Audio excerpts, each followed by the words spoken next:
Dang. Crap. Let me see if I can get you.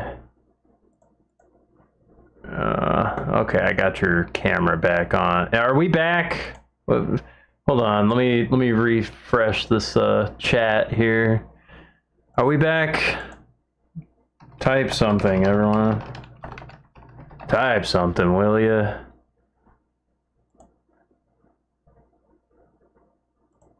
Alright, Captain Jack Farrell's here.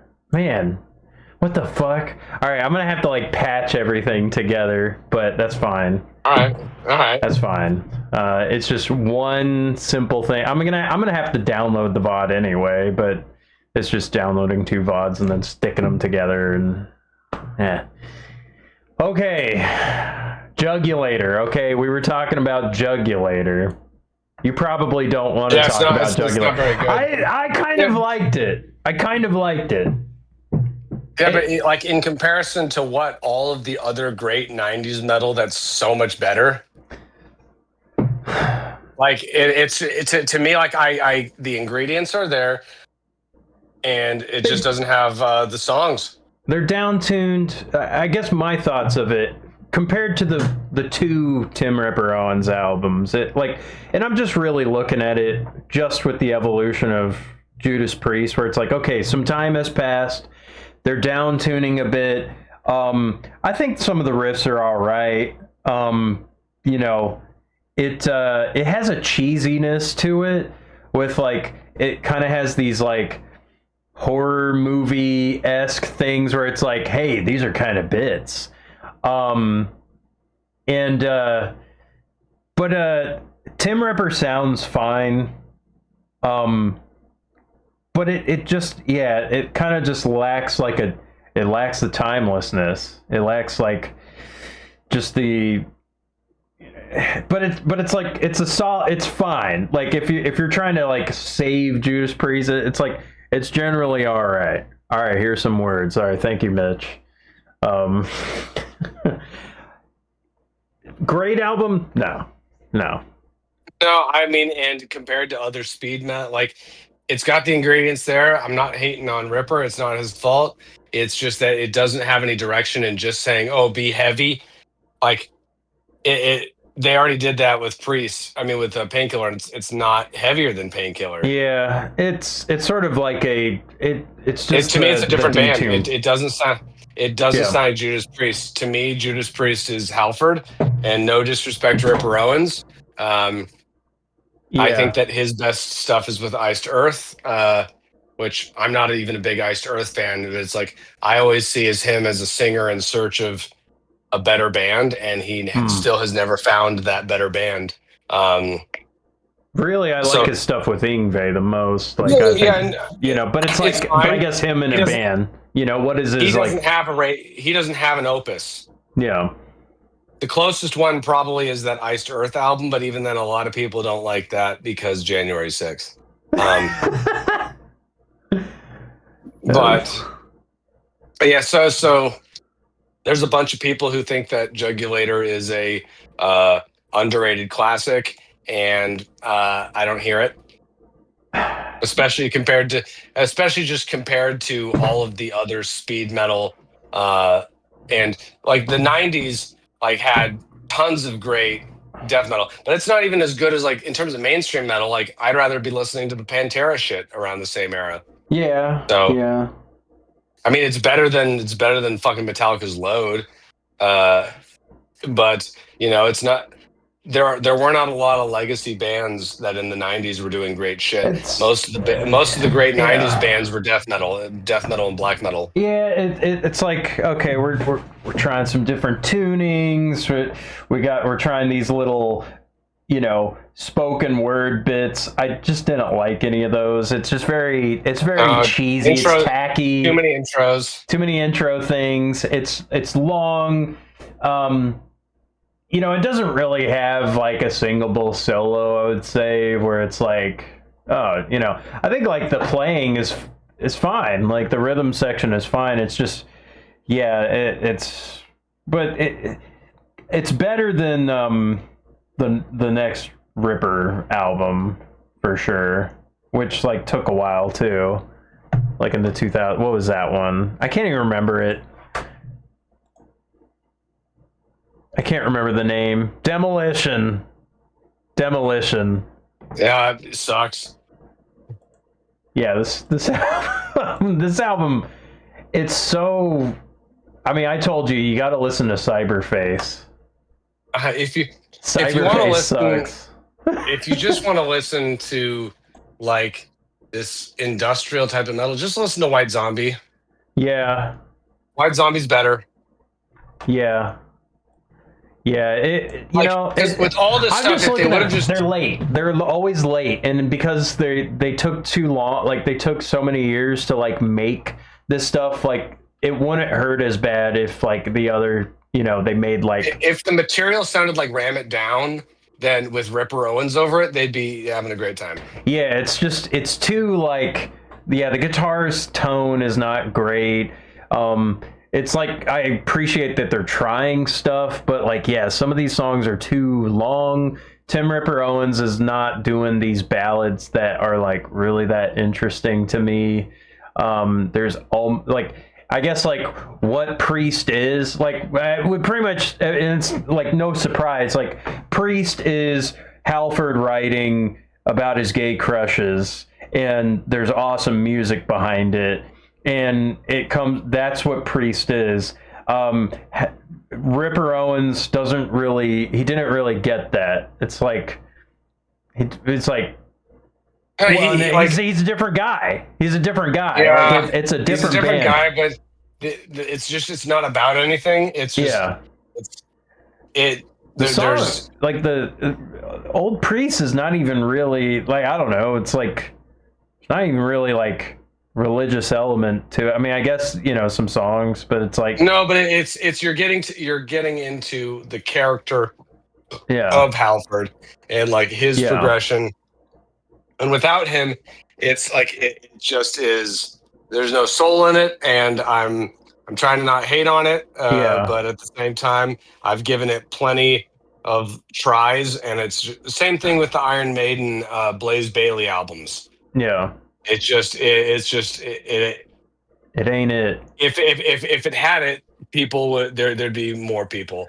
Yeah, for it. And it's like because I like listening to like some Sabbath where it's like, hey, the Ian Gillan album, Born Again. It's like, no, not really. That album's not. I don't see that as like, oh, that one's underrated. I don't. There's like a couple of songs, but it's like, no, there's just better Sabbath albums. Like it's been done better before. The Glenn Hughes one, it's like, oh man, you're missing out on the Glenn Hughes Sabbath. It's like, nah, not really. Machine Man, it's so long. I just find Cyberface really funny. Cyberface, do. It's so dumb. It's such a dumb song. Like, just for like I think Devil Digger is all right, but like, nah, everything is. I don't care about this. Like, there might have been like a drum fill that I kind of liked, but nah. Judas Priest is dying. Just don't love it. They are dying here. It's like if they died, they probably died. They died a couple deaths within here. When Halford left, and then even just within Ripper, he's kind of just I mean, he sort of just gets hired for stuff. Like I don't know, he's sort of the he owns a bar, and he's happens to be a great singer, and he's in a lot of bands, and he's booked a lot of stuff, and there's plenty of guitar players like that where it's like they're killer guitar players. Joel Hoekstra, he's like Night Ranger, Trans-Siberian Orchestra, and Whitesnake, but it's like I don't really know much of his solo stuff. He's an amazing player, but like he probably could do a whole lot of stuff, but it's like he's sort of like the A-tier hired gun guy to like fill in the shoes. He sounds Halford, he rocks. He just doesn't have any songs of his own to rock on. He's the ultimate fan. He is the Yeah. fan. He is living the. He is living He's the. Mark Wahlberg. He is living the VIP. Yeah, he's Marky Mark. He's living the VIP package of the eternity. You know, it's like, all right, he gets to sing Painkiller probably. That's cool. Yeah, but now skipping that and going like, because remember, it's like, oh my God, he was out for so long. Sure, yeah, like 13 years or so, but it's like, that was like what, 2012, 13 by now? Like, I can remember that. Yeah. And so now, not that long of a period, and then Halford's back, and it's time 4 to years. do. It's time to do the never-ending reunion tour that I kind of think is still going on. Yeah. Angel Because of this is Retribution. definitely the last era that. Okay. And now I got into Angel of Retribution when I was like 14, 15. So I got into it early, so I have fonder memories, and it was a good tour. Like the set list that they played was great, and I don't think the Angel of Retribution is a great album, but it is better than I think that people give it credit for. And the songs that are really good are really good. Judas Rising is good. Yeah. Judas Rising is great. It's like, because what it sounds like is an older Judas Priest album, but with Scott Travis on drums, giving it just a little bit more muscle. I think Demonizer was cool. I really like Hellrider as a personal favorite, and you can't go out without saying that one of the absolute best songs in the album is Loch Ness.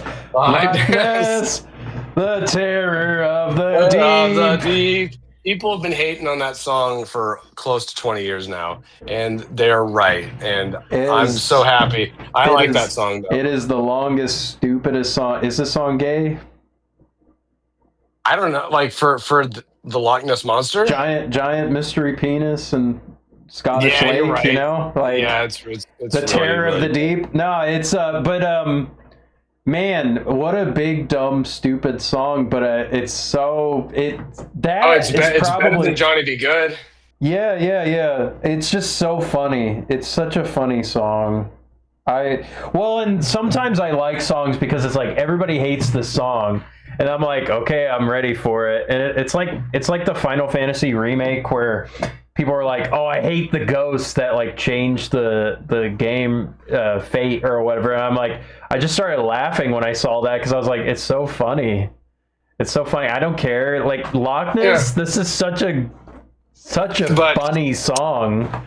The other thing about this album is that it was sort of one of the first the reunion albums. Like this was still like pre-YouTube, so it pre-social media. So we didn't yet get the giant onslaught of like reunion tours and bands coming back together to play their classic 80s albums. So it's like this was one of the first reunion albums, and I think it's still one of the more successful ones solely for the fact that it has songs worth listening to.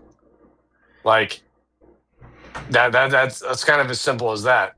It has a few songs. I didn't love this album or anything. It's like, it's sort of like they're kind of now they're actually old. They're old now, and and this was 20 years ago. Well, and they have some songs that just kind of sound like they're trying to write like a song, and it kind of has like a boomer feel to it, where it's like, Revolution a little bit can be like that. But when it's really good, like Judas Rising or Hellrider, it just is that good. Yeah, it's like, oh, you still got it, not quite. It's like the old Lion can still feel like a young Lion every now and then. The thing that happened in this album, which some people said Loch Ness was foreshadowing for Nostradamus. And that's true. So it's like Screaming for Vengeance. It's like Electric Eye, Hellion. That's like foreshadowing for, okay, Defenders of the Faith, side A. That should be foreshadowing for Painkiller, the entire thing, and it's like, Well, but somehow they got the wrong idea. We got to make this musical. We got to do something different. Iron Maiden did the exact same fucking thing where they decided that every song needs to have a Saucy 4 Jack. minute long. Has to have a 4. You're a mean Jazz one. Jazz Saucy Odyssey. Jack. You know, and I think about Derek Small's comment about Saucy Jack. It's because Derek Smalls actually is the theater guy. Like in real life, he's actually the theater guy compared to like David St. Helens, Nigel Tufnell, and like he actually doesn't like the whole stuff. It's like so stupid, and he even says that in the credits. And like he's the one that's like, yeah, this rock and roll stuff is really stupid. And I'm like, you know, fuck you, Derek Smalls. And I would never say that to a Spinal Tap guy, but it's like, it's kind of true. I don't know. It's like, they wanted to make Saucy Jack, and Nostradamus, I think they finally did. I think Saucy Jack was released on their 2025 album. The End Can.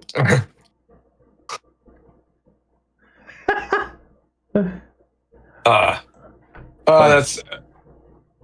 Oh well, the last Spinal Tap album that came out last year was called The End Continues. The End Continues, yeah. So Nostradamus sucks, and everybody knows it, and it doesn't even suck for the reasons that like a naysayer would say. Oh, well, you don't like concept. I'm the Dream Theater guy. I love him. The problem with the album is that it starts off really strong with 2 really good songs. Yeah, I like Prophecy and it just doesn't go anywhere. That's the problem. It doesn't build up to anything. It starts out really strong and then it interludes.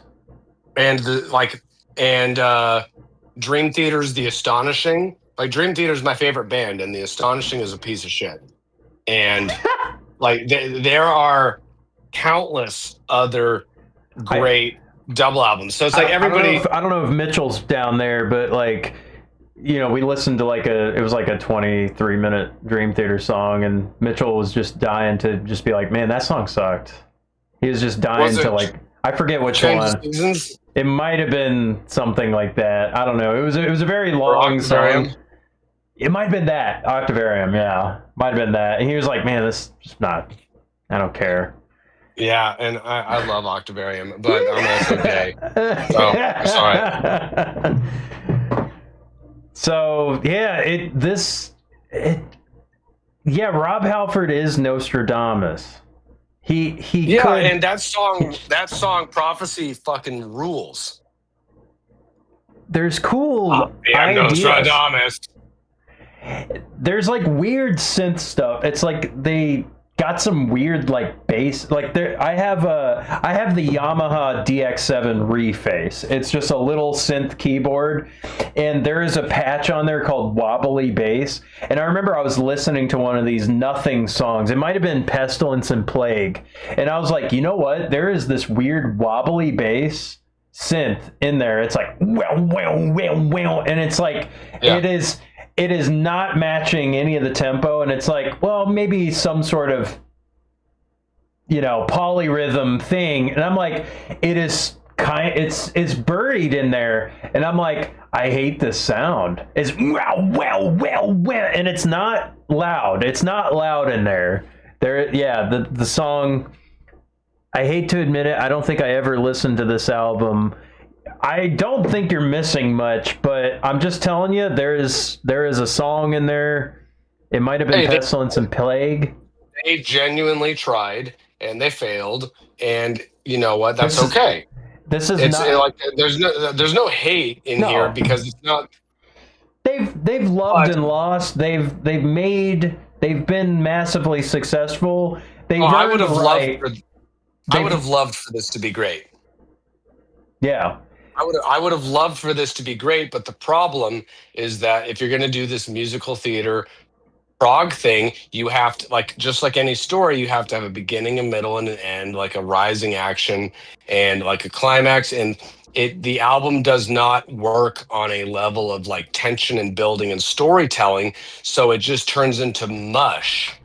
And that's why it starts off super fucking strong, and you go like, hey, I think I might actually like this. And then by the sixth or seventh song, you're going, wait, is this a song or an interlude? What? And Yeah. then you realize that nothing in the album has been as good as that initial intro. So Yeah. they nailed like the intro. The curtain opens and they Yeah. go, I am Nostradamus. And you're like, Woo! holy shit, Nostradamus, what Nostradamus, oh my God, you're here. What do you have to tell me? Whoa. And he goes, oh, all I have to tell you is that I am Nostradamus. And they go, oh, okay, well, Yeah.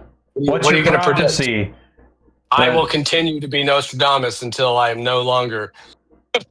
Like it doesn't go anywhere. And as a why didn't guy who, Nostradamus like nosedive into anus? Like I don't know. There's some kind of like Halfordism. Oh, There's some kind Nostradamus. of Nostradamus. Nostradamus. Yeah, like there's some Halfordism in there that could have happened, and it just. Like, you want to know what this album is great for? Why did you listen to Ripper? And it's like, oh yeah, you know, it's kind of interesting. He's talking about Machine Messiah and this kind of thing. And it's like, no, you just didn't do it. And yeah, you just didn't. You didn't commit. Like you didn't. Well, because it's like if you start to have people start thinking about stuff like when you're listening to the music, or it's just like in the background, or they're starting to fall asleep, like you start getting weird ideas. But it's like, I want you to tell me what the prophecy is. I want you to make me suddenly realize the world is going to end with riffs. And there are some concept. Beautiful sounds in there, but it's like it's not good, Well, no, they need a really, really good producer who would strip back. Because if they had made this like a one-piece album and really focused it down, it would have been okay. But the best way to listen to anything from this album is the Epitaph live album. They play Prophecy, and he comes out and he's got the hood on and he's got like a Judas Priest scepter. It's like, I am Nostradamus, and it fits perfectly. Yeah, you play the one good song and then you move on with your life. So unfortunately, Nostradamus is not going to be this hidden gem prog classic that is underappreciated. It's not. Maybe there's 20 minutes in this 100-minute thing. Yeah, the first two heavy metal songs are really good. Yeah. That's about it. I can't remember anything else. Can't remember. They probably could have done the Steve Vai thing where it's like Real Illusions was one of his albums, and he's like, well, it's a trilogy. And then Story of Light came out years later, which is like part 2. He's never done part 3. He's just re-releasing Leftovers and doing Satch Vai, and I don't know. It just fucking sucks. Or Bill and Ted Fried Chicken. Bill and Ted Fried Chicken Foot, chicken feet. Yeah. Chicken feet Steve. But it's like, it just, they could have been like a one act or like the first part of a trilogy type of thing, or like something where it's like not 100 minutes, but if anybody maybe earned this, it's kind of like, well, you guys are old and you already sold a lot, so. Now, moving on, correct me if I'm wrong, but I think that the next 3 albums, which are the last 3 albums, realistically, you can sort of all describe in the same way, even if there's varying levels of quality, is that you can describe Redeemer of Souls, Firepower, and Invincible Shield as they start off really, really strong, and then they're just too long. Yeah, they're too long. The other thing is it's Judas Priest kind of on life support. Richie Faulkner is there now. KK is out.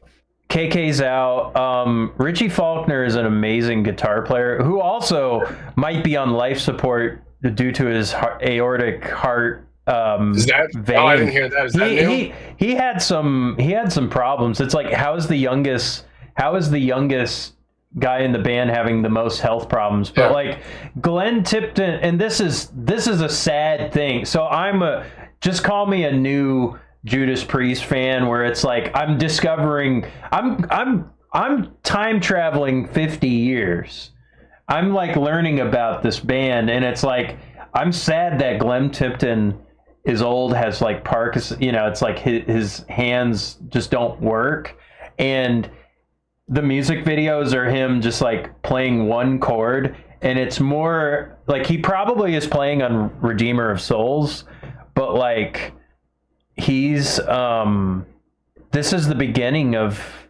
like, you know, it's like, I okay, think that Redeemer of Souls is the weakest, probably of these. People say it's because of the production. I I've think never been able to hear it. the first, it's like, this is where I started thinking of the Tekken combo thing or Killer Instinct, where it's like, okay, when does the combo break? And it's like the first 4 songs are pretty good, and then it's like, Yeah.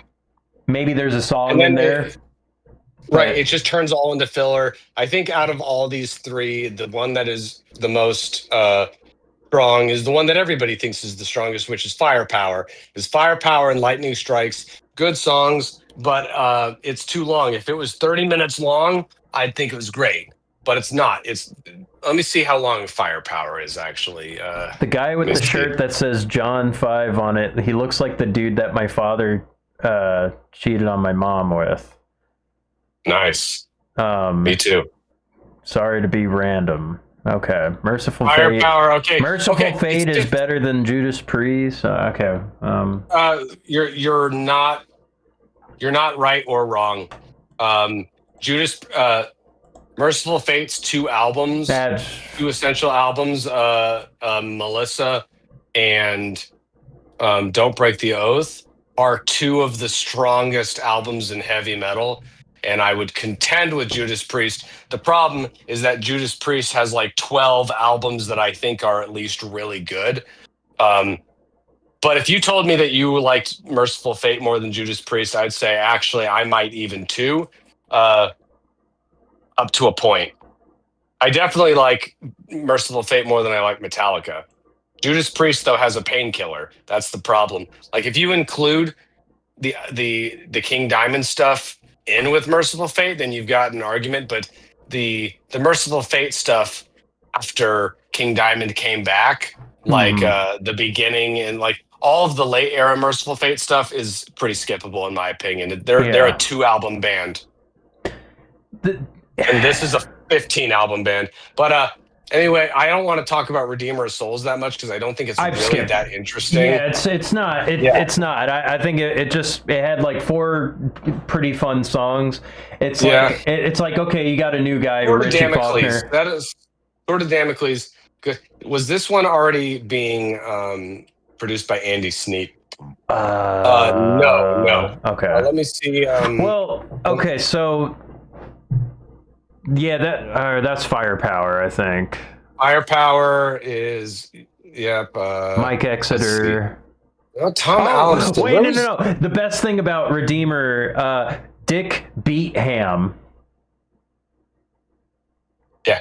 Okay, so Andy Sneap did do some of the production, engineering, mixing on Firepower, and then he joined, I believe, for Invincible Shield. And I feel sort of bad with just like flopping all these together, but it's just like they kind of all suffer from the same identity crisis. Like, okay, let's see how long is. No, it's on life support. I'm looking at this like this is life. Glenn Tipton. Yeah, but not but not life support like like these albums. Like Firepower is better than. Yeah, Rob sounds great. I mean, this is better than Metallica. This is better than the last Iron Maiden stuff. It's better than the last Megadeth stuff. Yeah. But okay, so here's the thing. I'm gonna go through like some of these run times. Okay, Sin After Sin, 40 minutes. Stained Class, 43 minutes. 43 minutes. Hell Bent for Leather, like 38 minutes. You're hearing kind of it, and then you get to even like a Painkiller. Okay, 46 minutes. Now let's get to Redeemer of Souls. 1 hour and 2 minutes. Yeah. Okay, let's get to Firepower.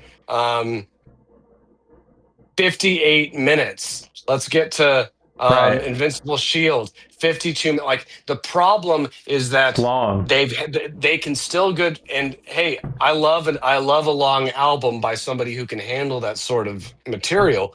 The problem is that Judas Priest, like, here's 11 songs on Invincible Shield, and if they had done the 8 best songs, I would remember them, but I can't remember this shit Yeah. because it starts out good and then it kind of just goes like, yeah, you kind of heard the best. Richie They're not Faulkner is really good at guitar. But it's like, it's hard to appreciate him, like, because I hear it and it's like, I don't hear Glenn Tipton. I hear Richie Faulkner carrying the band. And sure. I don't know, And just for some Andy reason, Sneap's production. for some reason, it's like, I'm not like, I just, it's a different It's band. turned almost into yeah. I agree. It's kind of turned into the Rob Halford show. And you know what? And Rob sounds great.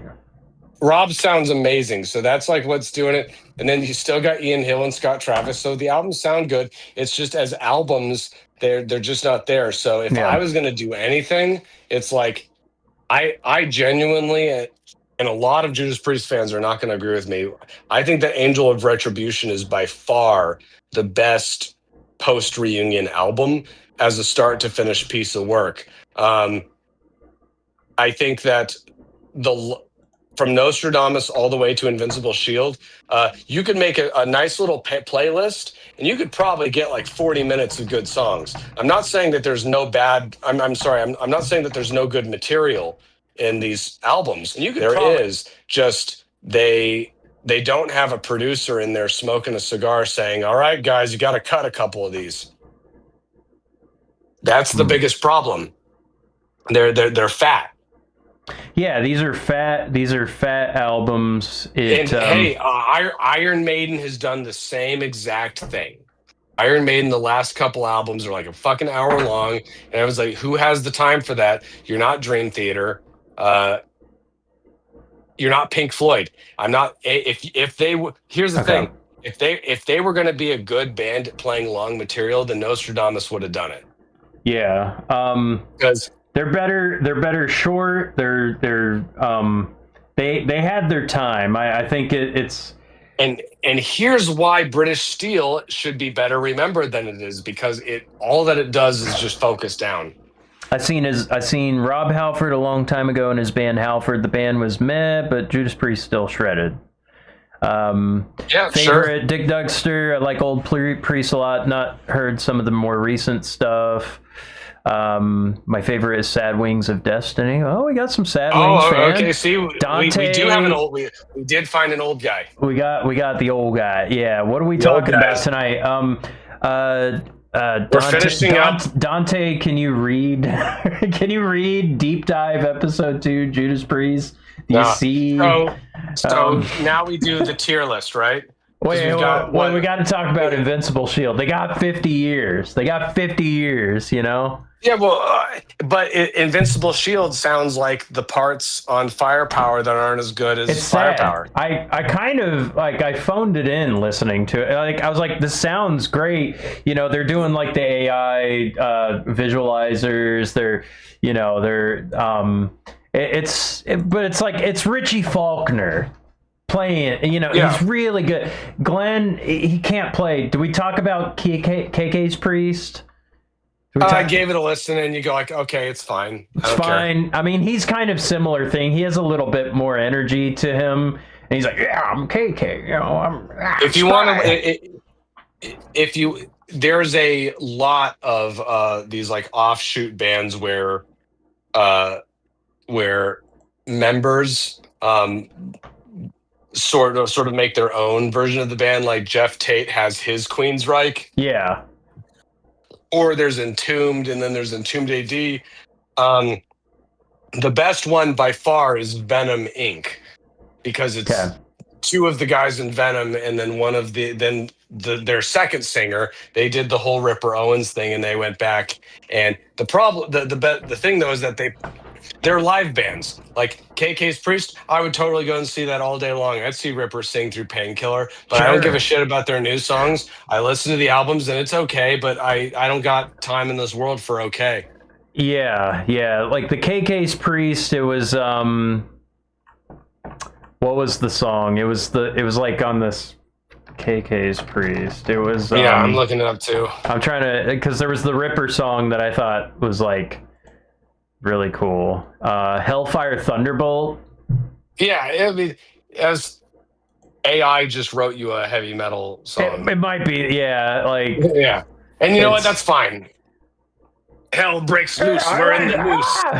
Oh, I like these. Oh, I like these AI generated Judas Priest songs. Yeah. I don't know how Anyway, to sound. This is KK Slider, and this is how I talk. KK Slider. I think we've got our eras down though. You've got your first beginner priest. Do we try a tier list? Yeah, or at least like before you've got your eras. So the first era is Rockarola, Sad Wings of Destiny, and then Sin After Sin. Your second era is sort of maybe I don't even know if you could really call it maybe the era up until Screaming for Vengeance. Them trying to they're locking in, they're trying to get some radio play, and that's your Stained Class, Hellbent for Leather, British Steel, Point of Entry, and then you got Screaming for Vengeance all the way through Painkiller. You got your Ripper era, and then you got your never-ending 20-year-long reunion tour era. Right. So I don't know how you want to do this tier. Do you think this should be like an agreed upon list, I guess, or Sure. I mean, I don't have a list in front of me. I can just give you what my opinions are. Okay, yeah. I got the tier list like covering it. Hang on, let me scoot you up. All right. What is it, like S, A, B, C, D? Yeah, we just got like S. I'm like trying to make it right now. Let me see here. I'd like a Rush tier. Can I move stuff? Okay, so let me just move everything down. We're just gonna move everything down. I know it says D. Painkiller is not a D. We're not doing this, yeah. Only Sad Wings up top. I'm sorry. Okay, Rockarola. So it's their worst album. It's their worst album, I think. Wait, is it worse than Nostradamus? Nostradamus makes me hurt, but Rockarola doesn't make me hurt. But like Nostradamus is like, I would rather listen to Rockarola as an album without paying attention to it. But Nostradamus has 2 really good songs on it. So either way, though, Rockarola has to go up down in like the bottom tier. It is bottom tier, I think. I mean, it's like, it's their baseline. It is 50 years ago, and it's kind of like, hey, you guys sucked 50 years ago. And it's like, well, it took us 50 years to, hire Richie Faulkner. But to kind of preserve the band. But it's like, amazing achievement. No other, very few bands maintain like band members quite like that. I mean, they changed drummers a lot, but it's like, okay. Ian Hill is the only guy who's like been on every album. Yeah. And like, think about that. Being like, just like, Ian Hill just sitting in the background, just playing bass with a pick. Yeah. No iconic bass line. It's just following the guitar. Not a single one. But just 52 years of just Judas Priest. Chill. So Sad Wings of Destiny. With all due respect, I don't see how you can make it. Well, first of all, I got it like a B. I think because it tried something, but it missed. Flew too close to some. Is S tier? This is just like, clear Painkiller. Well, is S so S tier is just Painkiller.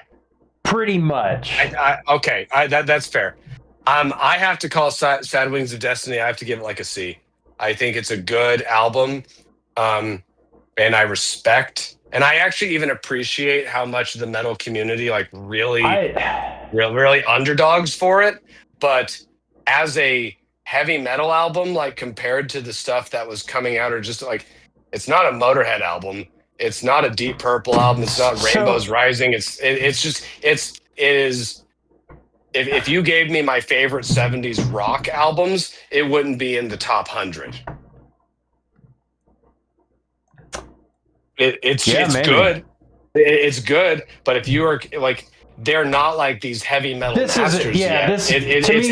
It's hard rock, and like this is coming around the same time as what Van Halen came out a year later. Let's put it this way. It's like there are songs to recommend from it. It's like Victims of Change, pretty simple riff. You could learn from it. There's something. No, it is fine, and it is a piece of Judas Priest history, and I respect it, and I will continue to listen to it because I enjoy it.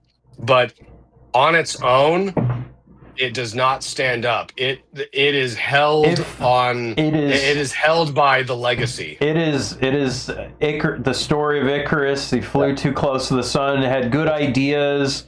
Didn't quite execute it properly. You shouldn't fly to the sun with beeswax. You can fly much closer to the sun now that we have better materials.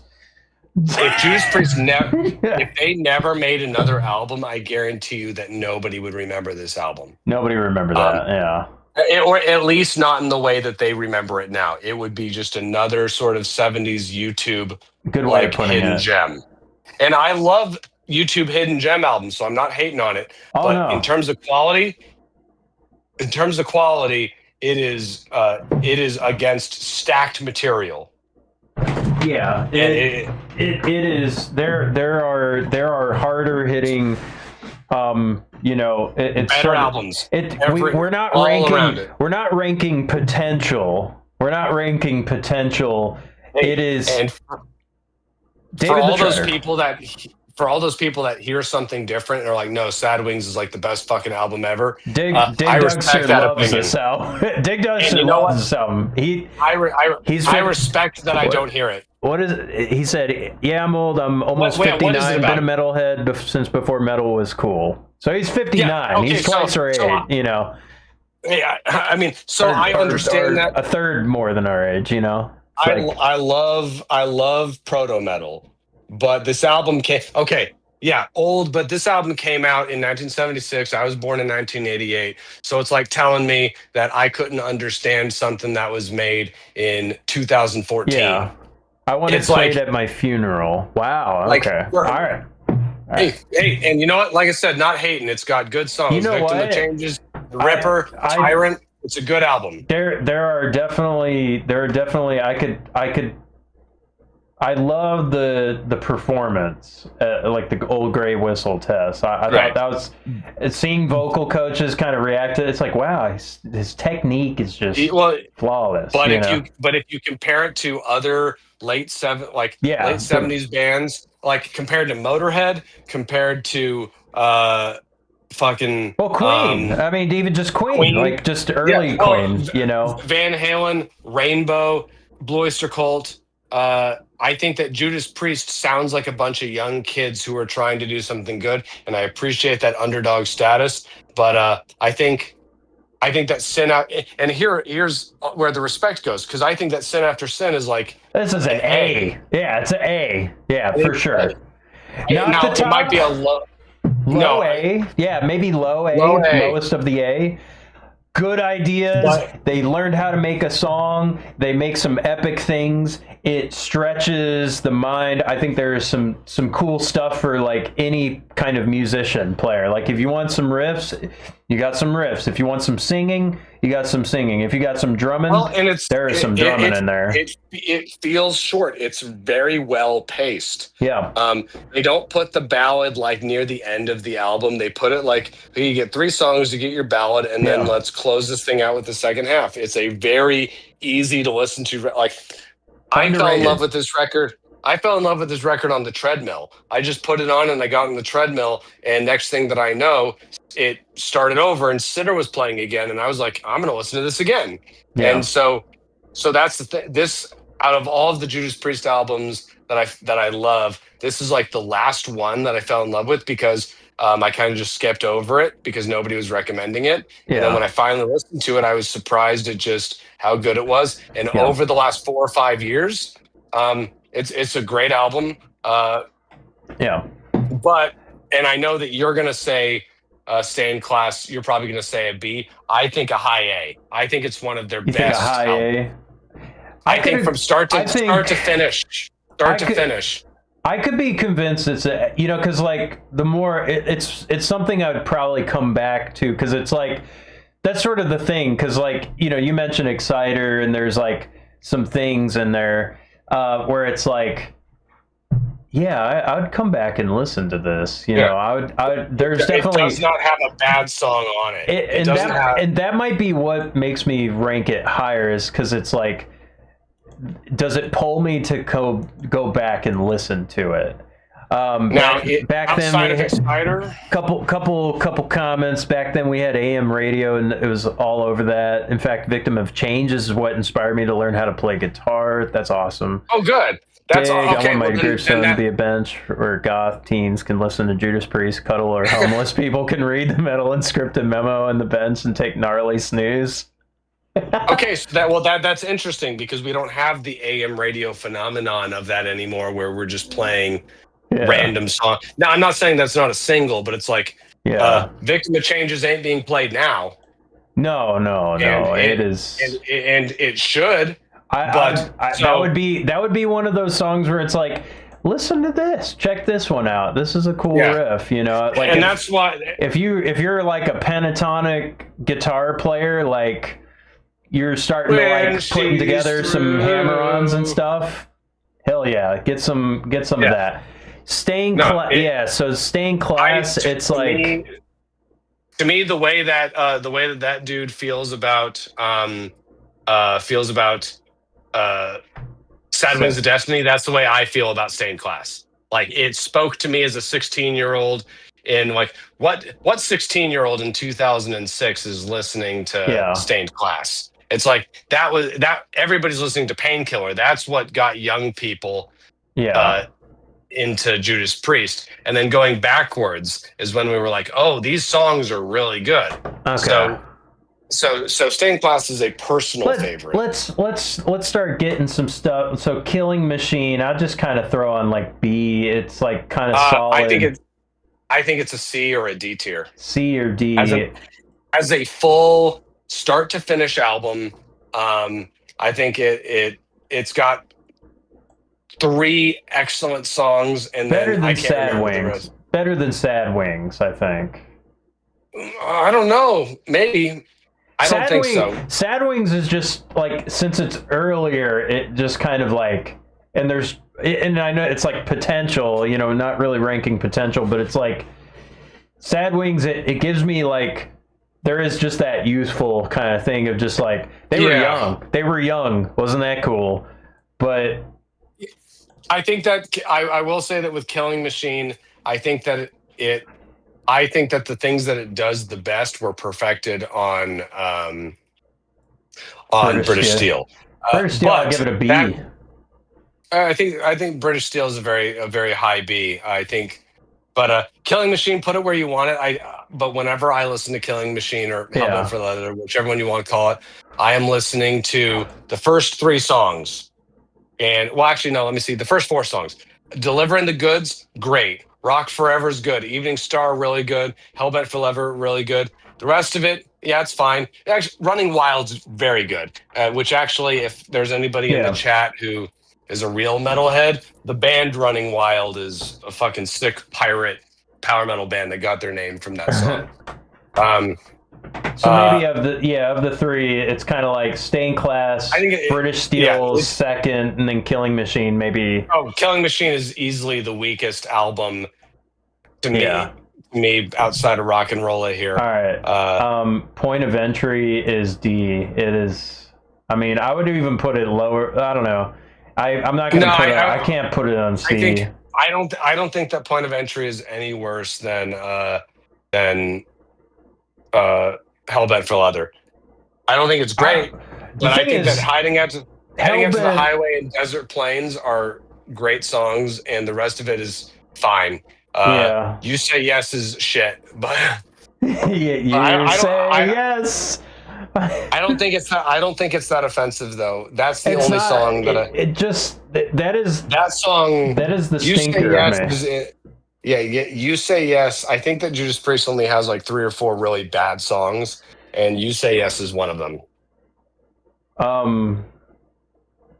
Yeah, it just Well, yeah, if you put it on D, I wouldn't. I won't be upset anywhere that you put Point of Entry because I'm just going to add the 2 or 3 songs that I like to my playlist. Well, yeah, I mean, it's just like it's got one song. I guess on that token, it's like C tier is does it have 1 or 2 songs? Yeah, and Basically. to me, same with Hellbent for Leather. So that's why you could put it where you want it. But I to guess, me, it's in that same era. yeah. Screaming. Whereas with Sad Wings of Destiny, at least with Sad Wings of Destiny, I want to listen to it as a start to finish experience. And that's where I would put Sad Wings at least a B. Like it has more than 2 songs. Okay, I'll agree then. I'll totally make that capitulation. I mean, somewhere in the British Steel, it's like these two. I think British Steel. It's like for punk, it's like, hey, you got it. I think they knocked it out of the park with Breaking the Law. There's not too much. Like they got some hooks. There's no frills to it. So it's like it's a B. You're getting a bacon cheeseburger out of this. You're not getting. Okay. You know. I think you said something that I agree with, so I will capitulate and say that Sad Wings of Destiny, the whole is greater than the parts. I think that as a start to finish album, I will listen to the whole album without skipping anything, even the parts that I don't like that much. But with Hellbent for Leather and with Point of Entry, skipping, just no question. I'm skipping the parts that I don't like, but I am going to listen to those 2 or 3 songs that I really like. Yeah. Way more often than I'm going to listen to Bad Wings of Destiny as a full album. Yeah. But this is an album tier list, not a CDR. Sure.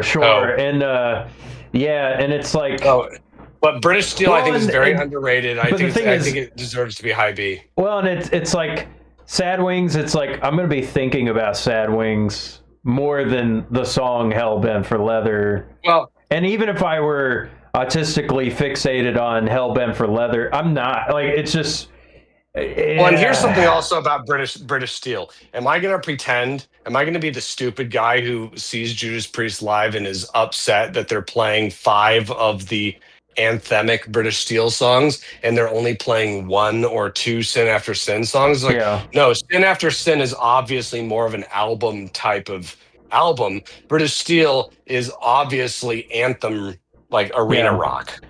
Yeah. So I like British Steel a lot more than I used to. And just kind of Judas Priest is gay. Gamer Guy 82. Yeah, we know. Yeah. Judas Priest is super gay. Yeah, you just figured this out. You just joined the internet yesterday. Shut up. They like men. We know. Jawbreaker. I would agree that skipping a lot of songs on some of those, but Sad Wings is a total album. Like, don't worry too much. We have to do a tier list of what is our favorite, like Lizard was Jason's most listened to like album from King Crimson, and it's like his S tier. Okay, so Lizard by King Crimson is far better than Sad Wings of Destiny. It is. But okay, so after this tier list, we'll have to finish off with what is like the gay. Oh, the gay tier. The gay tier list. Yeah. Okay, just for you, Gamer Guy. Right. Just for you, Gamer Guy 82. Gay 2. Okay, we got the Point of Entry just for you. Okay. Screaming for Vengeance is an A. Yes. Screaming for Vengeance is an A. Absolutely. There's nothing to say about it. Strong A. Almost to the point. Like, let's place it right there. Because I'm not. Yeah. Everybody knows it's an A, but if we talk about it more, we're gonna get tired of it. That's the problem with Screaming for Vengeance. People are tired of it. I want to tell people about Stained Class. I want to tell people about Sin After Sin. People already know about Screaming for Vengeance. Yeah, exactly. Okay. It's great. Although I will say, Take These Chains is not one of Judas Priest's worst songs, but I think that it does derail this album. Wait, no, not Take These Chains. I'm sorry. Pain and Pleasure.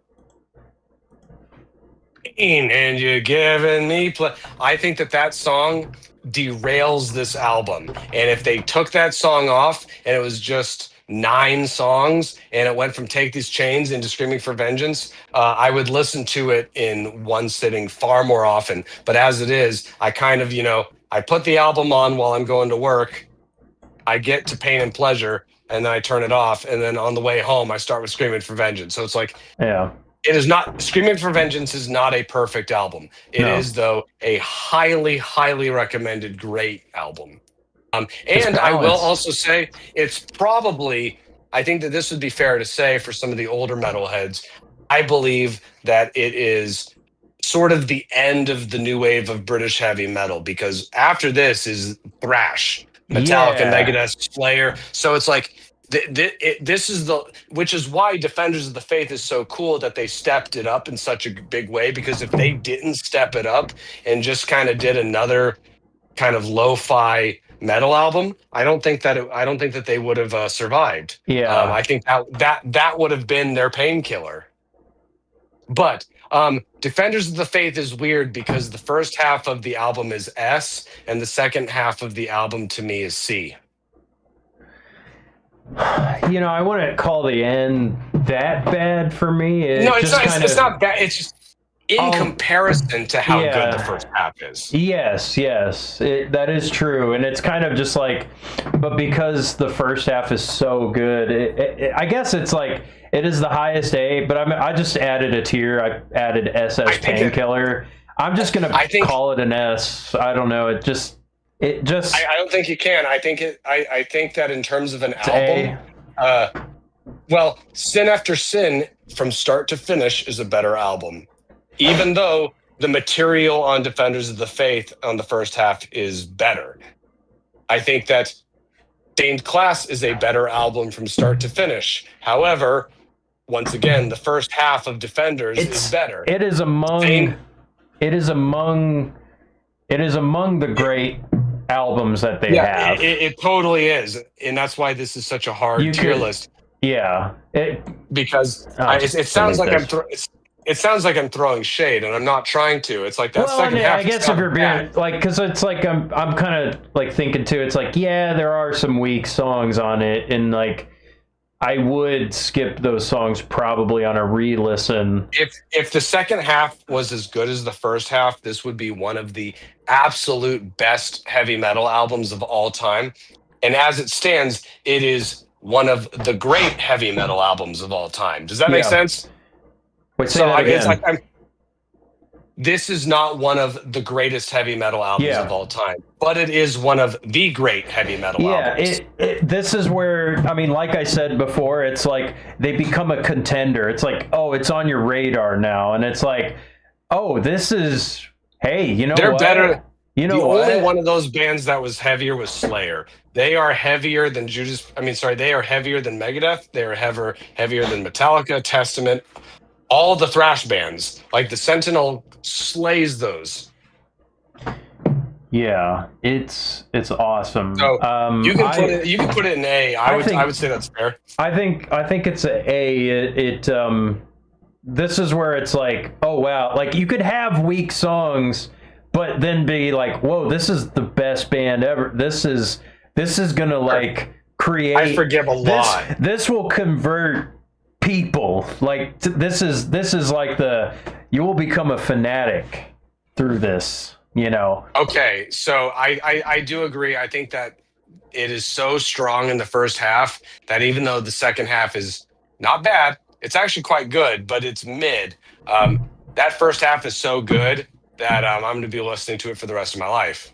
Stained Class is okay. Beyond the Realms of Death is about it for me. Eat Me Alive, heads are going to roll. Some heads are going to roll is always banging, super rich. I just like that it's a stupid song. I like that Judas Priest writes stupid, fun, awesome songs like that. The chorus is just the name title.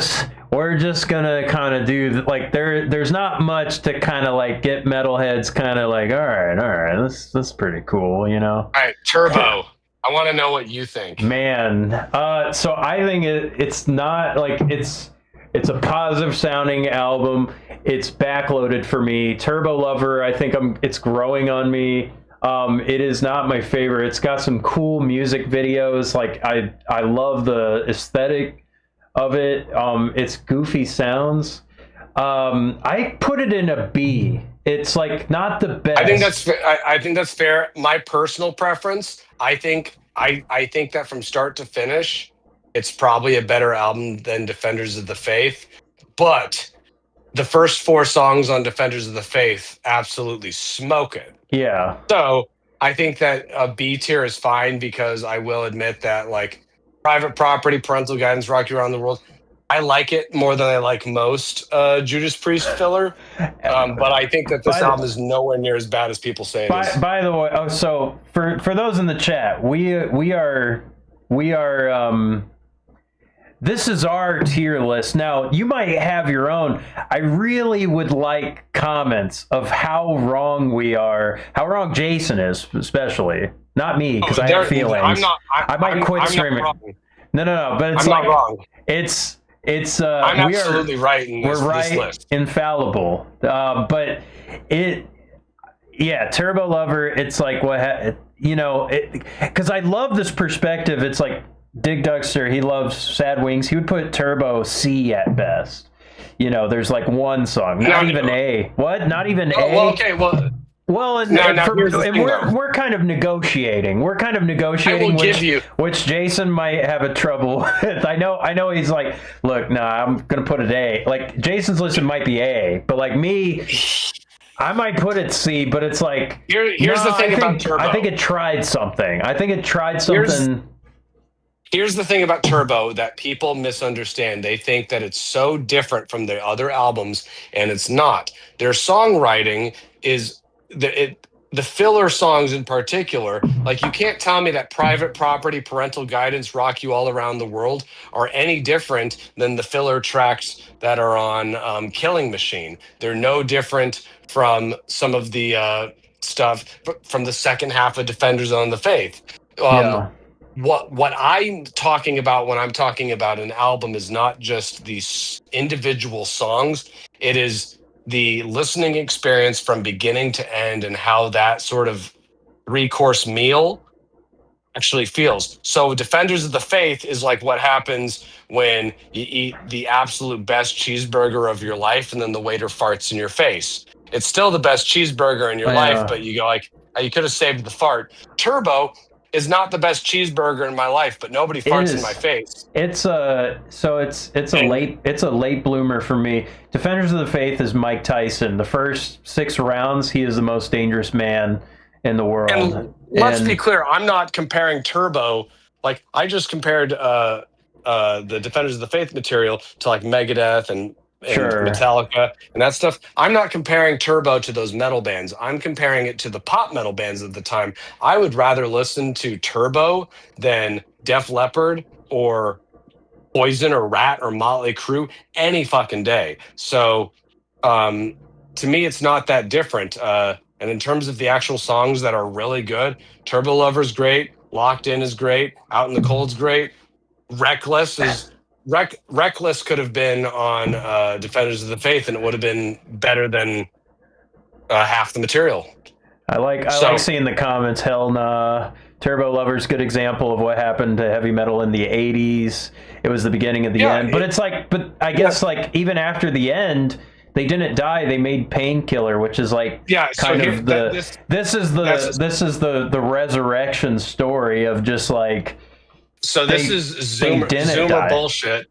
Zoomer, millennial bullshit, whatever, like backtracking their own headcanon as to what heavy metal was. Heavy metal was just a way for dudes to make money. These were still rock stars that the metal elitism sort of thing of like black metal didn't start until the late 80s. Most of these dudes were trying to be rock stars and were trying to not have to get a regular job. So it's like, oh, the death of like true metal. No, that's like a fucking Norwegian black metal thing where dudes are shooting themselves in the head for true metal. Yeah. This stuff, like if you even listen to churches, Venom, yeah, because if you listen to Venom, which is the first black metal band, they're like, yeah, we did this so we could make money. It turns out that if you shoot each other, you go to jail and you don't make any money. So, and now granted, I love that true heavy metal, death of heavy. I love that shit. Judas Priest is before my time. Judas Priest is a commercial band. They always were, and that's why Painkiller is such a gift, because right at their culmination, they made an extreme metal album when they didn't have to. They could have just made a fucking grunge album like everybody else did. Well, so for them to make one sort of 80s sounding album, it's like, what, you guys don't like Journey? It sounds like it doesn't sound any worse than fucking Danger Zone. I think Kenny Loggins. Well, and I guess there's like the romanticizing of, you know, kind of what these guys were doing, and like, because I mean, a lot of people, it's like, oh, heavy metal. Well, you know, it's like, well, that's sort of just, it's just a label. You know, you could call it that, but like, we're just writing songs. We're just, you know, we're making hard rock. I don't know what it's called. This is just the only thing we can do. That's like a Tony Iommi type of thing, where it's like, this is just what I do. It would just sound like me. Defenders of the Faith, I was comparing to the thrash metal bands of the time, and it was really contending and smoking them. Turbo does not smoke the thrash bands, but it does smoke the 80s hair butt rock bands. I like Stan Bush better than all of Turbo and like Vince DiCola, but like Anthrax? No.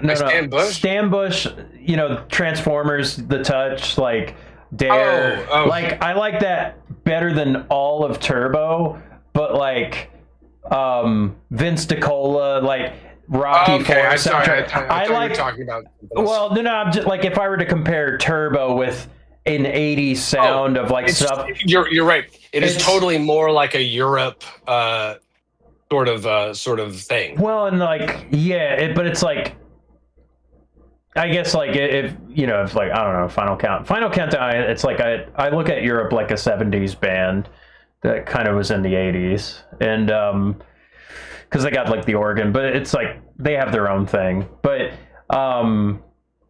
so I completely agree with people that Turbo is a product of the 80s, and it sounds like it. But what, you don't like the 80s? Like, you don't like the 80s? I love that. Nobody would make an album that sounds like this now. And the fact that if this was their only album, like, oh, Judas Priest hasn't made an album in 5 years and they came out with this, yeah, sure, I'd be disappointed. But hey, it's been 7 months and they came out with another album. And it's different from the last one, and it's different from the... I don't think it's that bad. I think it's actually really good. And if you compare it to, like, if you're a fan of like Separate Ways by Journey. Okay, yeah. This is just an entire album of Separate Ways by Journey. Yeah. Like that's where this album really lies. It is an 80s butt rock album. And if people really don't like 80s butt rock, this is not going to convince you. But if you're the sort of person who's saying that like Def Leppard's great, Sammy Hagar Van Halen is great, Van Hagar Extreme is great, the songwriting in this is far superior to that. And it's gay. I like Extreme. I like Stop the World. You know what? Turbo is an S tier. Gary Sharon, Turbo's S tier, SS Painkiller tier.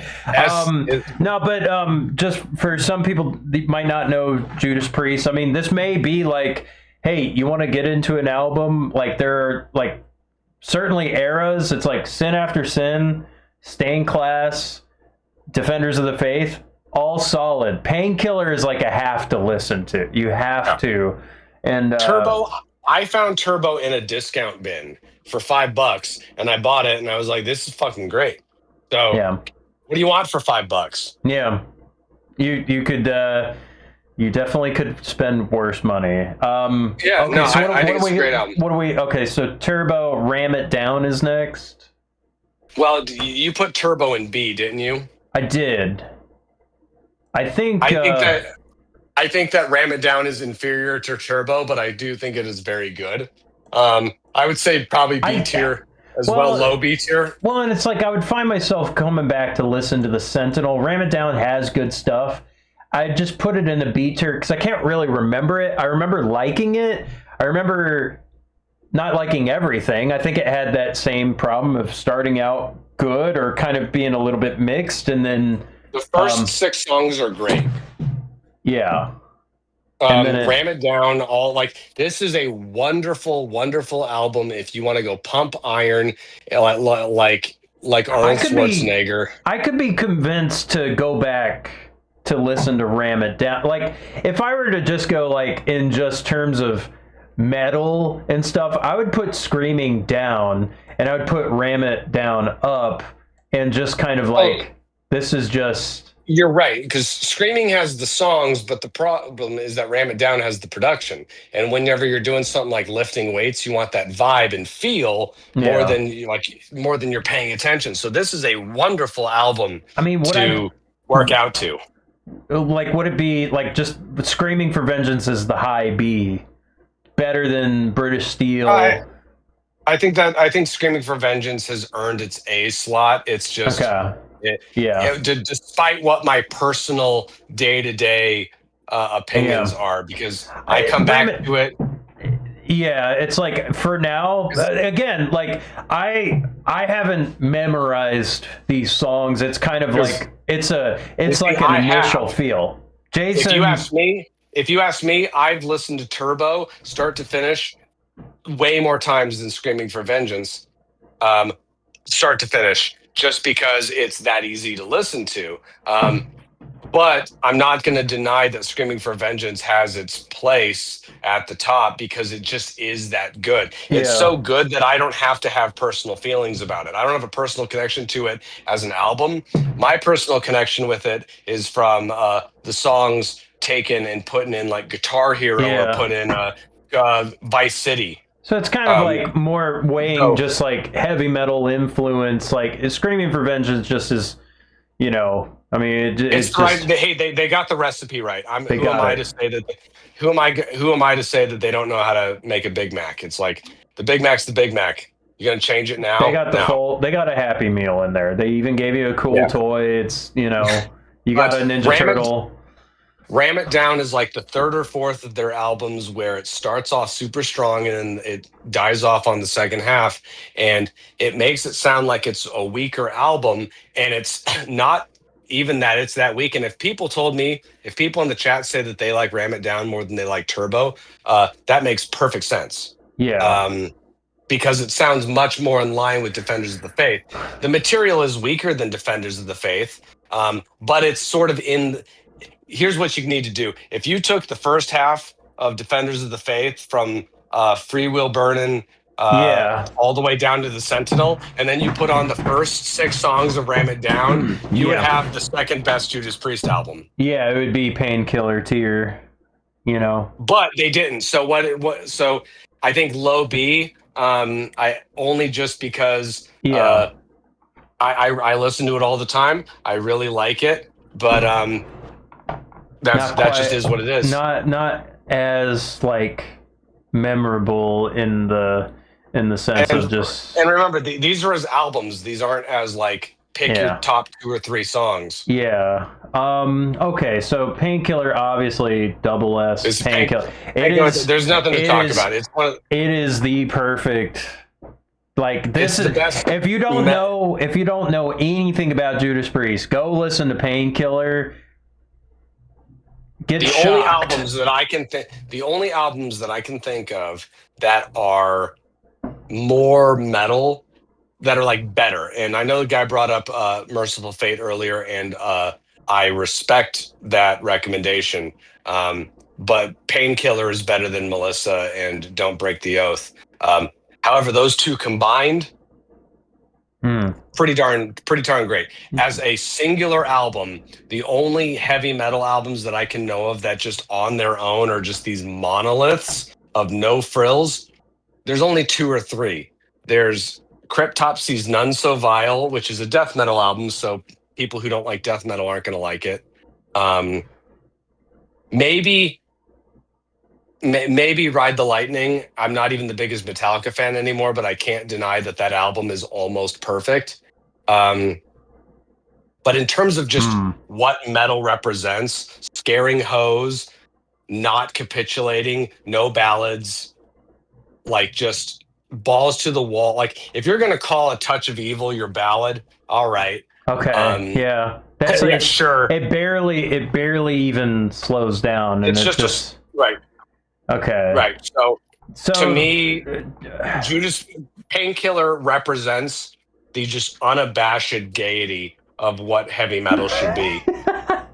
It's completely unapologetic. It's not even trying to be cool. It is all the things that you thought were cool when you were 5. You were right. Yeah. Yeah. You were right. Yeah. All the lessons learned, and it's like, hey, it's over, but actually this is the best thing, and your kids will like it. But also it's the fact that it starts out with that drum solo. It is so antagonistically heavy that it bombards. There's no like quiet little intro where it like builds. No, it is a middle finger, but the middle finger is actually an erect penis, and it's just it is just the ram it down fist up your ass. Right. It is. Yeah, it's the sort of thing where you go, it is the prolapsed asshole spewing out of the screaming for vengeance. So it is unapologetically metal. It is the Tarkus tank riding over your dick. It is the ram it down fist plunging in your ass, plunging a British steel blade out of your ass. It's a bunch of dudes walking into a gay bar and seeing 2 dudes fuck each other in the ass and going, huh, hey, that's gay. And you're like, yes, that is exactly what it is. Yeah. That is exactly what that is. It is the most unapologetically metal album of all time, and it deserves its place. Oh, the other album I said Cryptopsy's None So Vile. Slayer's Rain and Blood. Rain and Blood is pretty darn close. But that's another discussion. Okay. Jugulator. I don't care about Jugulator and Demolition. I'd put in D. I don't give a fuck. Yeah, it's Demolition is a D. It's a D. Jugulator. It just. Yeah, I really don't have much for that one. Yeah, I mean, as an album, it's like. Everything you said was, hey, it has a moment here or there. It's moments, and I can't even remember it much. But it's like the stuff I remember is the stuff I thought was kind of cringe about it, and I'm just like, yeah, it should be great. It's got the ingredients, but I don't care because it doesn't pull it off. And you know what? And I when I first listened to Jugulator, I was like, I like this, right? Because it has the ingredients. Yeah, it has the sound. So it's like I recommend. There's a band called Stryker with an album called Eyes in the Night, way better. Butchers, 666, Goats Carry My Chariot. There are a million bands who are taking the speed metal flag and waving it that are far better than what Judas Priest was doing in the 90s. Yeah. And then, so Demolition happened. Angel of Retribution. I put this in it does have Loch Ness. I mean, which, so how could you not put it in S? Loch S. I think S, that if you put it... Loch S, the painkiller is Where did we put, where did we put Point of Entry and Hellbent for Leather? It's C. It's it's got a few songs. It's long. I don't think it's reaching for greatt's. I think it has a few songs. I think it's safe. I think it's a high C because there's nothing bad on it. But like you were saying, that even the best moments. It sounds old, but I don't really like the old sounding stuff as much because it's like these sound like older men kind of getting Old. they're like it's like, well, I got a garage band going. It's like, I gotta Yeah. hey, Well, that's why hey, you wanna I'll say- I'll give you a nice I'll give you a bottle of Coke, it's a Mexican Coke. My fridge is broken just enough that it like gets a little ice chips on the top of the Coke, and it's like that is pretty cool. And it's like, yeah, but there's a weird smell coming out of it, and it's like, yeah, okay, we have to practice in here. Okay. Yeah, so I'll agree with you. I think Hell Rider is one of their best songs.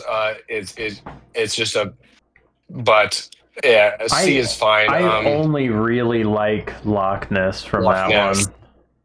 Loch Ness is a great song. I just like okay. Loch Ness. So Nostradamus is a very easy, like whatever, like This F is tier.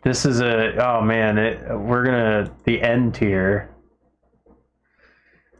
Yeah, I think we can get these ones really. I think Nostradamus is their worst album. I don't even. They don't even have Invincible Shield. They don't have. Well, there is Redeemer. It's just like Redeemer Souls D, Firepower C, C. Invincible Shield.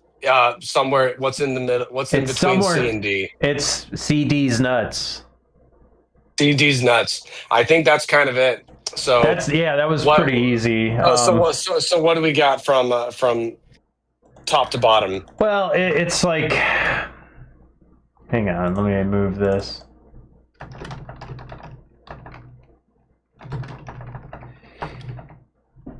Well, Painkiller's the best. A tier is Sin After Sin, Stained Class, Screaming for Vengeance, Defenders of the Faith. These are strong recommendations. They really hit for greatness, and I think that made them a much better band for making these albums. The metal world is blessed for having the A tier. Our B tier is British Steel, Turbo, Sad Wings, Ram It Down. I think they had a vision, and I think they achieved it on some of this. And there's a sound that is but there is a imbalanceness, or there is a staleness to just something is missing in some of these, where it's like British Steel, no solos, it's not progressive, but they got the songwriting, it's got a punk attitude, it's easy, you can recommend that to a beginner metalhead to learn on guitar, stuff like that. Sad Wings, it's got Victim of Changes, it's got some songs. But I just don't think the songs are there. There's not the beginning, middle, and end to some of these songs. It's not gay enough. It's like Queen did it better in some ways, but there is a nostalgia there that maybe there's something potential in there that just the unsayable. Turbo, it's got backloaded stuff, it's got a cool sound. Maybe it's too departed from the sounder, but it's like It's not. it's too I don't departed. think so. I like it. Compared to what compared to Point of Entry? Point of Entry is just so phoned in, though. I would put it. So that's what I mean. But it sounds like Judas Priest. Sounds like Judas Priest, but it's tired. It's like 12 tired. Right. I mean, it's like 8 tired songs. Turbo is the gayest Judas Priest album, and it deserves respect for that. Amazing music videos, though. Ram It Down, strong start. Really, Art is upgraded iron. drums. It's a thick, veiny penis of an album. It just, I don't know. I need to give it another listen, maybe. But I know it's better. I know it's better than some of these other things. I know it's better than Point of Entry. I know it's better than Firepower. I know it's better than Angel of Retribution. Hellbent for I know it's better than that. Well, just because it has a couple better songs. That's all you need. It's something that would stretch my brain if I wanted to learn some of this stuff. It's like, that's also the other element too. It's like, is this going to make me a better musician? Angel of Retribution, Hellbent, Point of Entry, Firepower. It's like, these are all C for different reasons. 1 or 2 songs. Loch Ness, it can't carry the whole album. It. Like Point of Entry, it's like Desert Plains, solar whatever, it just not there. Firepower, it's like Richie Faulkner's great at guitar, but like it's kind of it's too long. It's too long. Too long. Make 7 songs. Make it 38 minutes long, and I would think it is a perfect album. Yeah, maybe. But it's like a lot of these could be like perfect albums. Like they could be. But they have so much filler, and sure, Judas Priest had filler before, but not 58 minutes of it.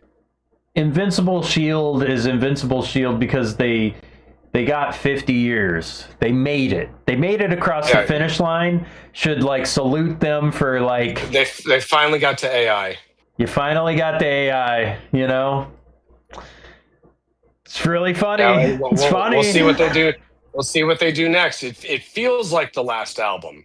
It's probably it feels like a last album. Okay, so anyway, I got to get going soon. So how do we wrap this up?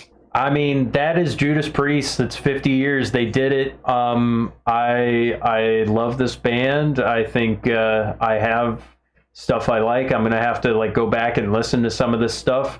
It's giving me a good baseline of just like this is a strong, consistent band that really nailed it in everybody's ass. They just really super gay band. Super gay band. Maybe not the gayest band. It's man gay. Striper's pretty gay. They're influential. They are kind of late. They chase trends when they stopped chasing the trend and just made an awesome 5-year-old imagination album. That's the best thing ever. Yeah, they accidentally made the best metal album of all time on purpose. They accidentally on purpose made the best metal album ever. Accidentally on purpose. I love it. That's Curb Your Enthusiasm. Yeah. I think that's it. All right. We're out of here. All right. Peace, brother. Peace. All right. I'm gonna end the stream. I might come back and like play some things. I'm gonna have to like stitch everything up. And that is Judas Priest. Token tier list, in my opinion, the only reason they're still going is KK Downing can afford his lifestyle. Yeah, and it's like we didn't really rank the KKs. I'm gonna answer questions. I'm gonna like talk a little bit. Maybe this was fun. I hope this was fun. I hope this was like fun to kind of relive some stuff. I don't know how you guys reacted. Like, I mean, I read the comments. I know that we touched on like personal things. That's what I love about metal is like it's all deeply personal to all of us. It's like you lift up this rock and like bugs are fighting. 3 species of bugs are fighting over what is better. This is gay. This is better than that. Hey, I grew up with this. Hey, this got me into this. Hey, this is cool to me because of this thing. And that's awesome. Our next band might be Primus. It might be something else. I don't know. There's a lot of stuff to try and get through.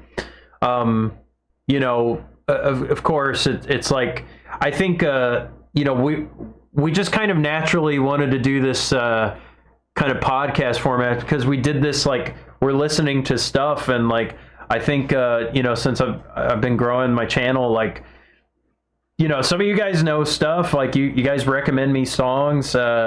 It gets me aware of some things, and then I think these discussions, like, hey, you know what? There's a couple metal guys talking about some things. Jason's really he's really smart. He knows a ton about stuff, and like we've played shows together, and it's fun to kind of be able to do this, like being able to talk with your best friend, like about metal. KK's Priest. So KK's Priest, it gave me the same feeling listening to like Firepower and Invincible Shield, where it's like Glenn Tipton is old. He's too old, and it's keeping him alive. KK, he's definitely rough. He's awesome. It's cool, but like he definitely has good guitar players playing his parts.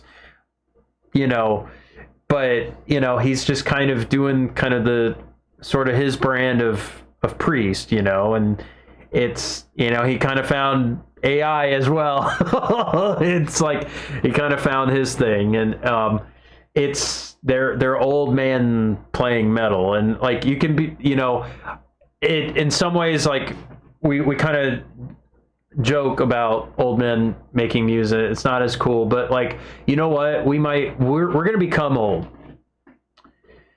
Glenn is still a better guitar player. I mean, maybe in like the solos he did. I think KK, I think he's in better health right now, but it's also like, I'm happy they're playing, because that'll be me one day. That'll be me one day. And I hope I get to do this for a long time. I want to play music. I hope I can take it further than what I've done before. You know what I mean? Yeah, I'm glad they're not wearing spandex. I mean, look, the thing is, it's something me and Jason talk about. We talk about Black Sabbath's last show, and Bill Ward is like in his 80s and he has no shirt on, and he's like, and it's kind of like, we just realized Bill Ward is like such an amazing drummer, and he's old, his tits are hanging out, he's old, but it's like, he's 80, he's sweating, and it's just like, that's a beautiful man playing drums. He's making metal, and it's like, I want no shame in just like doing that. And like, it's like, dude, Grandpa is out there playing metal with no shirt, and like, he doesn't care. He doesn't care how he look. Like, that's what I want. Like, I want to do that, you know, where it's just like being completely authentic to what you're doing. That's kind of what metal means to me, where it's like you are completely authentically expressing an intense, powerful emotion through sound, and hopefully, you know, you inspire people to continue, because it's like, this life is tough. People are fucking killing each other, and this is a time we get to just kind of have this big party, big gay party. I don't know. But it's like, look, it's fun. It's fun. We get to play this music. It's such a cool opportunity. You know, not many times you get to have fun in life. You know, there's many times it's like, oh, we got to do work. We got to, you know, jokes aside, we're going to do this. And like, I was talking with a friend today, I was like, no, jokes never aside. It's like, this is such a great opportunity. We get to do, like, we get to play this. I remember I was doing a gig. I joined a group for a bit. I was trying to help somebody launch their album. And I was practicing at the drummer's house. He was an older guy, and he had a really nice sound system and a really cool theater setup. And he showed some cool concert footage to inspire us before we practice. He's an older guy, and it's like, he's like, I need inspiration before we do that. It's almost like having like you're gonna bless the food. You need to have a prayer. You know, you have a little song. You know. It's in a way, it's your own ritualization. It's your own way of church to kind of consecrate playing music. And the thing is, these kinds of traditions, listening to music, sharing that you listen to music with each other, is a bonding experience. It is some way to inspire each other to continue, to have a good life, to be strong. You know, if you're having a tough time, you have a song that brings you up, you know, and you share that with somebody, and suddenly they have a better day. They are stronger, you know. It's like, this is what this is. If I live to be that old, I hope to still be playing then like I do now. Hey, you know, there's a lot of people, they don't have a zeal for life, and like, in some ways, this is a way to kind of maintain that fire, because it's like, there's people, they lift you up, they're just nice to be around.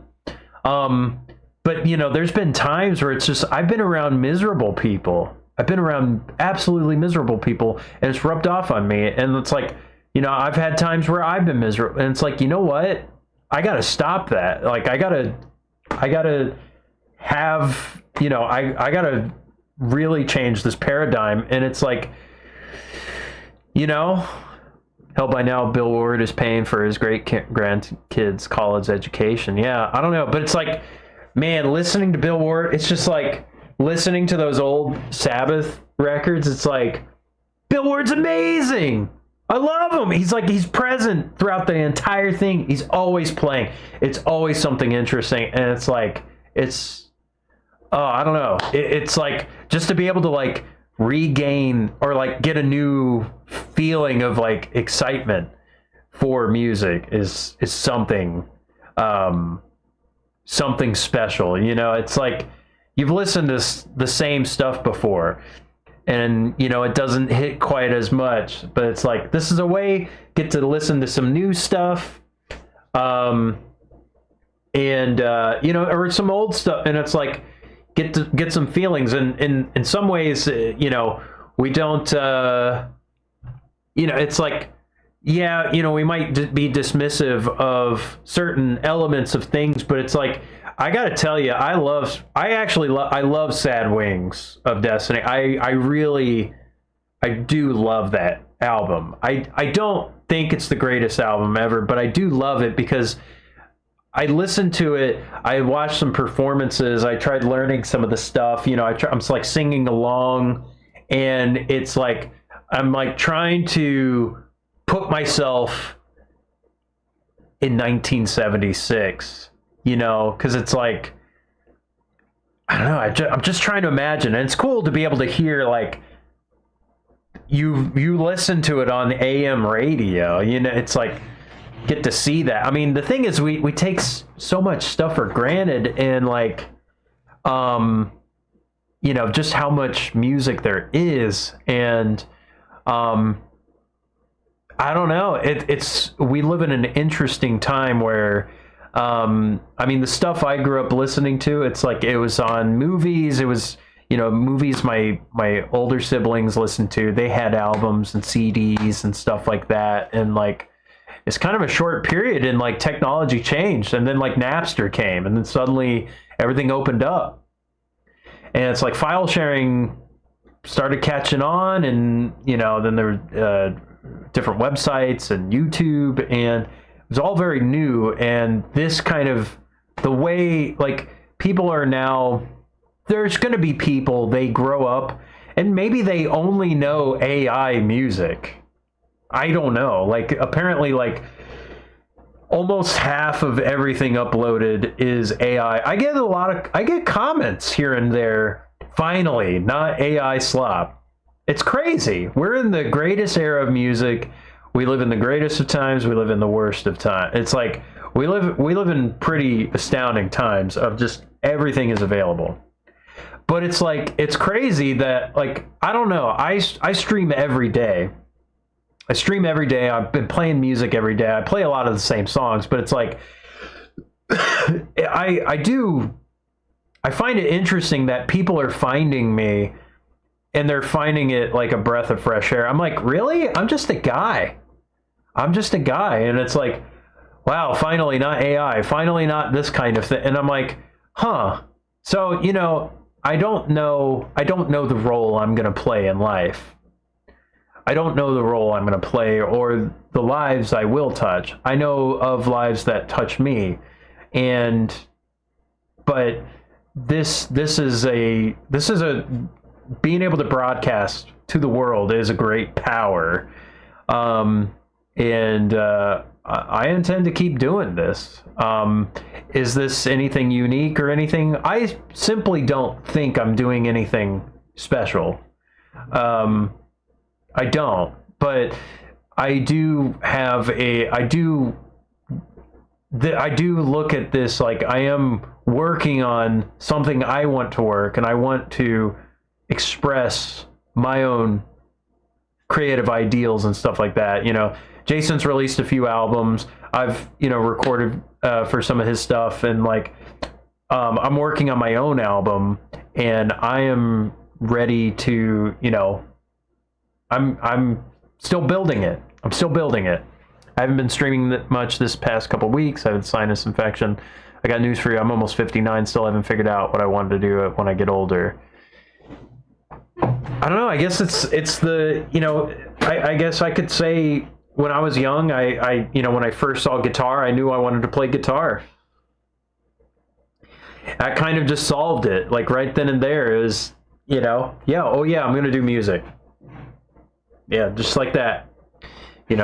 Conducting on the coffee table to Fantasia, it's like I knew I wanted to do that. I didn't have music. I didn't have a piano. I didn't have piano lessons. I didn't have a violin. There was, kids who were given that kind of stuff. And then, hitting like 11 or 12, friends bringing over guitars, older brothers and stuff, grabbing my brother's guitar and learning some chords if I can, try to figure out tabs, and just to have a tenacity to learn and a thirst for knowledge, and just kind of being in the era of like file sharing, Napster and Kazaa and all that, like really discovered music that if I didn't have that, I probably wouldn't have been doing what I'm doing.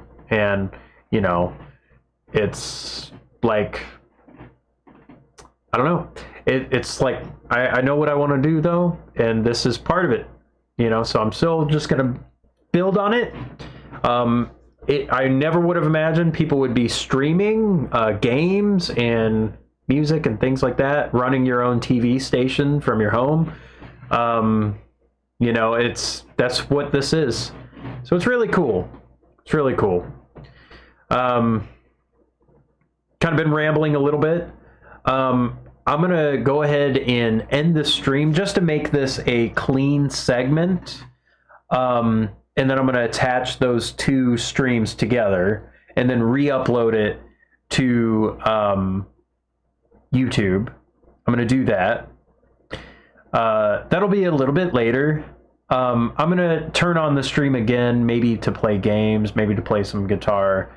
I need just like a little break. But I do want to end the stream. Turbo Lover is about 2 minutes. It's actually about his motorcycle, but it is funny. Yeah, we already talked about this, Gamer Guy. You missed our tier list. So, anywho. Yeah, so next band, not sure, we're gonna discuss that, and then we'll see.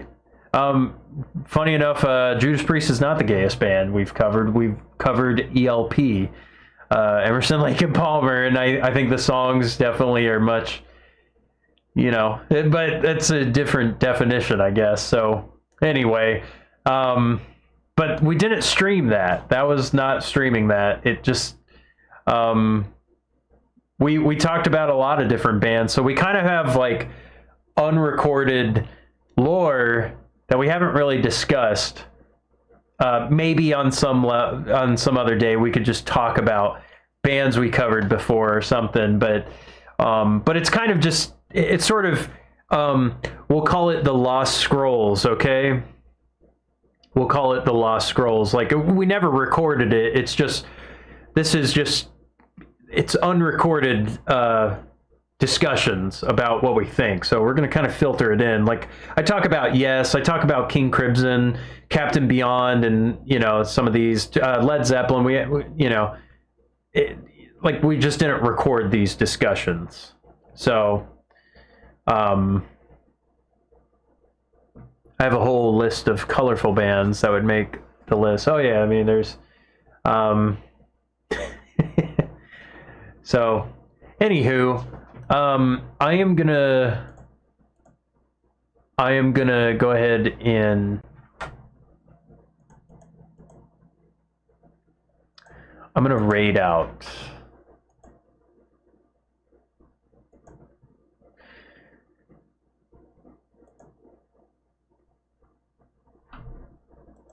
or end this. Zappa's my favorite band. Oh yeah, we gotta do Zappa. Zappa's like the final boss. It's like the final boss. One day we'll cover this stuff. This started out as early prog, like late 60s, early 70s, going over certain bands and just kind of getting context and all this stuff. But anywho, I'm going to end the stream. I will be back later, most likely.